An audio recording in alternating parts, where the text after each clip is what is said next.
I could use, this is a nice church. I could use this church for material. Let's see what this church has. Oh, that's cute.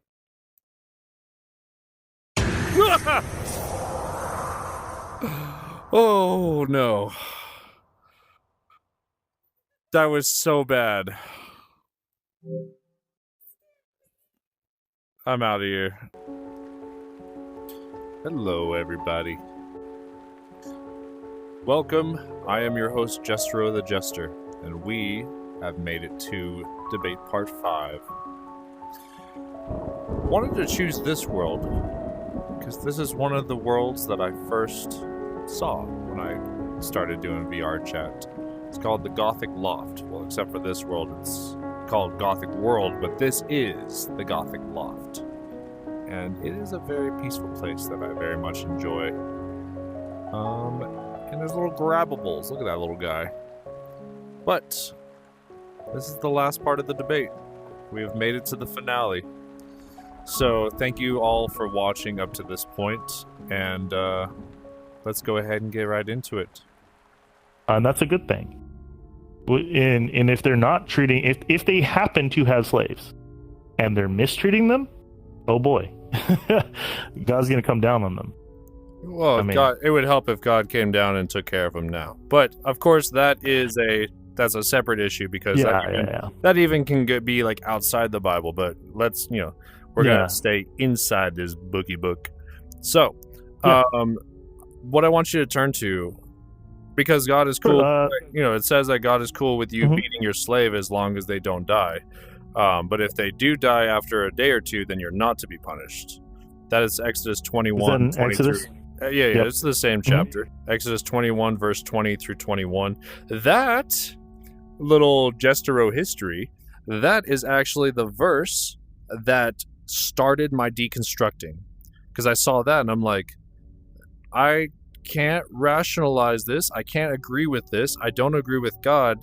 Like, I don't want to be a Christian anymore if I'm like called to believe in this. And so, yeah, that is actually what started my journey of deconstructing from Christianity. Just that one verse. And then I was like, well, I have much more to read. I had to give this a fair chance. I did not give it a fair chance when I first deconstructed. So I have been studying it avidly. And the more I read it, the further away I get from it, the more I deconstruct. Just so that we have context about what happens to so what this is a small group of people that have been led into a desert, and these are laws that are like trying to keep them in the faith, right? And then when what we does see God happen say over that? time, How long should these people follow these laws for? It's eternal. It's a what? Yeah. It's eternal. Yes, exactly. But what you don't understand is that laws are not meant to. We could get into that in a minute.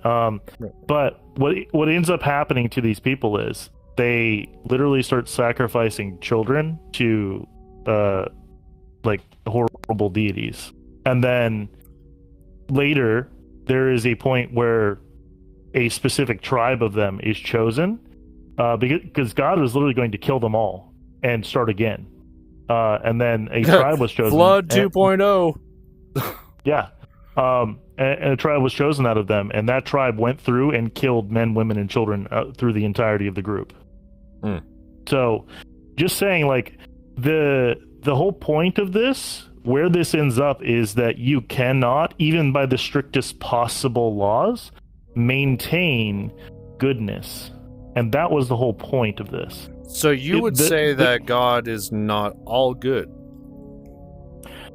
Well, I would say that the laws are not meant to illustrate goodness. The laws are meant to show you that it is impossible for you to be good, which is what we learn in Christianity. Well, not necessarily, because even like when I talked about the progression of the laws, it comes from where I was having a problem with the laws. But then you go to Leviticus 25 verses 39 through 43. 25. All right, let's read it. Leviticus 25, verse 39 through 43. Okay, and if thy brother that dwelleth with thee be waxen poor and sold unto thee, thou shalt not compel him to serve as a bondservant, but as a hired servant, as a sojourner. He shall be with thee, and shall serve thee unto the year of Jubilee. And then shall he depart from thee, both he and his children with him, and shall return unto his own family, and unto the possession of his father shall he return, for they are my servants, which I brought forth out of the land of Egypt. Shall not be sold as bondman, thou shalt not rule over him with rigor, but shall fear thy God. Yeah. You see that progression? And worth pointing out that this specifically, the Levites are the tribe that are the ones that are spared. And so we see that this is now like the way that this is followed. Yeah, for your fellow Israelites, they are no longer to be treated as bondservants, just hired laborers. Like, so it's like, don't beat them. Like, they are your brothers in God. And sisters. So what we've seen, because they included women in that. Because like Exodus 21. It's not even just a... Mm-hmm. Oh, Exodus 21, like women were seen as lesser. But then when you get to, I believe it was Deuteronomy 20, 10 through 14. I may be incorrect. That might be the captive bride. Because I have a lot of verses in my head. But what's it called? There's even progression in there because it mentions male and female Hebrew slaves go in 6 years, leave on the 7th. And that includes the females in that. So there is even a progression in Deuteronomy. But when you go to Leviticus, it's saying no more treat them like harshly or with rigor. They are to be treated as hired laborers. Yes. So, and because this is the only surviving tribe, what we see is that this is now the law. So the Exodus laws are not applying now because this is now the amendments that are made specifically for the tribe of Levi. Right, amendments, which is the only surviving. Yeah, these are the only surviving ones. So this is now the law, right? You see what I'm saying? Okay. And so it's a permanent progression that has to happen. And then as we progress further, but that goes all the way up to the end of the Old Testament. And then you get to the New Testament, and now it's cool, you're done. Well, you're not done owning slaves. Like you can still have slaves. It makes it clear very often. Luke 17. I would really love to see how you could love someone with agape love and keep them as a slave. Agreed. And that is the love that we're called. You cannot say that you're a Christian and agape somebody, love them unconditionally. Are you saying that Jesus wasn't okay with slavery? What I'm saying is that you cannot love somebody the way Jesus told us to. And have a slave. Slaves. Right. Yes. Yeah. No, I like that. Yeah. I like that thinking. But you're still Slavery's in Leviticus not love. 25? We would agree? You're still in Leviticus 25? Yeah. Read 44 through 46, please. This is the juicy one. Both thy bondmen and thy bondmaids, which thou shalt have, shall be of the heathen that are round about you, and of them shall you buy bondmen and bondmaids. Moreover, of the children of the strangers that do sojourn among you, of them shall you buy, and of their families that are with you, which they begat in your land, and they shall be your possession. And you shall take them as inheritance for your children after you, to inherit them for a possession. They shall be your bondmen forever, but over your brethren, the children of Israel, you shall not rule one over another with rigor. Yeah, okay. And this is where I'm like, okay. Because I read 25 verse 39 through 43, and I was like, okay, cool. It looks like a progression happened. Hired laborers, no longer slaves. Awesome. But then when we get to 44 through 46, this is permanent chattel slavery from the nations around you, or those, even in your translation, the children that sojourn in your land. They can be your property for life, but just don't rule over your fellow Israelites with harshness. This is an unjust law that God has given to Moses to give to the Israelites. No, this is a completely just law. I'll explain.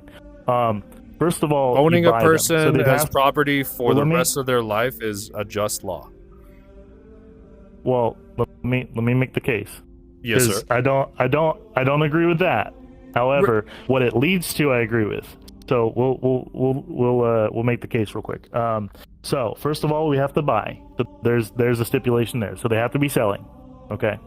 But the second part of this, you would have to go back to Genesis to understand what this means. So if you have servants in your house and you are a descendant of Abraham, which you would be if you're Levite, you get them into the covenant with God. So if you're buying from the Gentiles, you're actually, anyone that you take as a servant, as a slave, is literally saved. You're saving them. They're actually going to be with you at Abraham's bosom. They are now saved.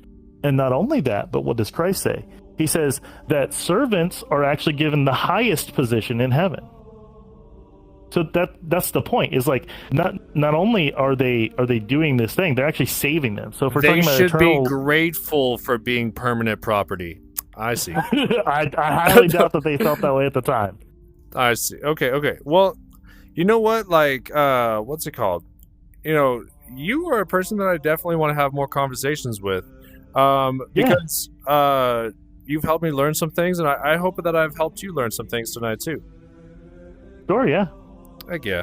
I am going to go ahead in this clip because this is going to end on kind of a cliffhanger conversation, you know. But hey, Cass, I really appreciate you having these conversations with me because you're a good dude. In summary, slavery bad, God good. In summary, slavery Don't do bad. Slavery. Bible God good. That's debatable, everyone. But anyways, that's just the stance I take. I like him. Cass, I appreciate you, man. Like, you've been awesome. Yeah, you've been I appreciate awesome you. Dialogue. It's great to meet you. Yeah, you too. Neon, you've been an awesome spectator, little dude. Yes, sir. Thank you. I'm proud to be here. Yeah. All right, everybody. That's all. God bless.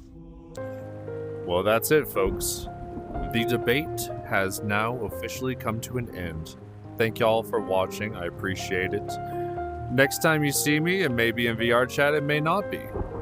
But you will see me again. The Jester always returns. Well, this has been the Jestero Show, and I'm your host, Jestero the Jester.